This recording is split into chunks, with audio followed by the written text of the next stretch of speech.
Once upon a time, in a kingdom far, far away, a beautiful princess named Snow White lived with her stepmother, the queen.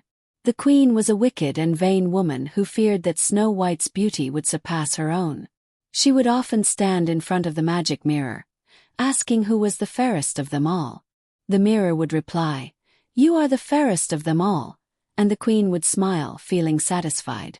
But as Snow White grew older, the mirror began to say, "Snow White is the fairest of them all."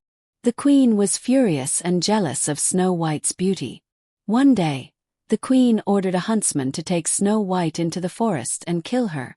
The huntsman, taking pity on Snow White, told her to run away and never come back. He killed a boar and brought its heart back to the queen, telling her that Snow White had been killed. Snow White walked for hours, feeling scared and alone. She stumbled upon a small cottage belonging to 7 dwarfs. Doc, Sleepy, Happy, Bashful, Sneezy, Dopey, and Grumpy. They welcomed Snow White into their home, and she stayed with them. The queen discovered that Snow White was still alive when the mirror told her the truth. She disguised herself as an old hag and offered Snow White a poisoned apple, which put Snow White into a magical sleep. The dwarfs discovered the queen's plan and chased her away. A handsome prince found Snow White and fell in love with her. He kissed her, breaking the curse, and Snow White woke up. They got married, and the queen was punished for her cruel deeds. Snow White lived with the 7 dwarfs. She helped them with household chores and cooking. Doc, being the intelligent and wise dwarf he was, would often read books and teach Snow White new things. Sleepy, on the other hand, would sleep a lot, and Snow White would often try to wake him up for meals. Happy was always cheerful, and his smile would brighten up the whole cottage. Bashful would blush whenever Snow White praised him, and Sneezy would sneeze whenever he got close to flowers. Dopey was the lovable goofball of the group, always getting into trouble and making Snow White laugh. Grumpy, despite his gruff exterior, had a soft spot for Snow White and would often grumble just to hide his affection. The dwarfs worked in the diamond mines during the day, and Snow White would spend her time cleaning, cooking, and singing. She would often sing along with the birds, and her voice would echo through the forest. The animals would gather around her, mesmerized by her beauty and voice. Meanwhile, the queen was getting more and more furious.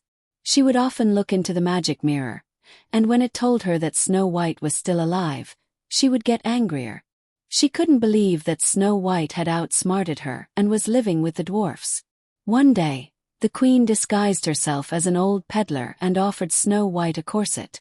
Snow White tried it on, but the dwarfs saw the queen's plan and chased her away. The queen came back, this time disguising herself as a comb seller. She offered Snow White a poisoned comb, but the dwarfs again intervened and saved Snow White. The queen was running out of ideas, but she was determined to get rid of Snow White. She spent days thinking of a new plan, and finally she came up with an idea. She would disguise herself as an old hag and offer Snow White a poisoned apple. Snow White was warned by the dwarfs about the queen's disguises, but she didn't expect the queen to go to such great lengths. The queen offered Snow White the apple, and Snow White took a bite. Suddenly, she fell to the ground, and the dwarfs couldn't wake her up. The dwarfs were devastated. They placed Snow White in a glass coffin and mourned her death. They took turns keeping watch, hoping that Snow White would wake up. But Snow White remained in a magical sleep. As the days passed, the forest animals would visit Snow White, bringing her flowers and leaves. The dwarfs would talk to her, hoping that she would respond. But Snow White remained still, her beauty frozen in time. The news of Snow White's death spread throughout the kingdom, and many people came to see her. A handsome prince visited Snow White and fell in love with her. He begged the dwarfs to let him take Snow White's coffin, and they agreed. As the prince's servants carried the coffin, they stumbled, and the piece of apple dislodged from Snow White's throat. Snow White woke up, and the prince fell to his knees, declaring his love for her. Snow White and the prince got married in a grand ceremony, and the queen was punished for her cruel deeds. Snow White forgave the huntsman for almost killing her and invited him to the wedding. The dwarfs attended the wedding, and Dopey got drunk on the prince's wine. Grumpy grumbled about the noise, but deep down he was happy for Snow White.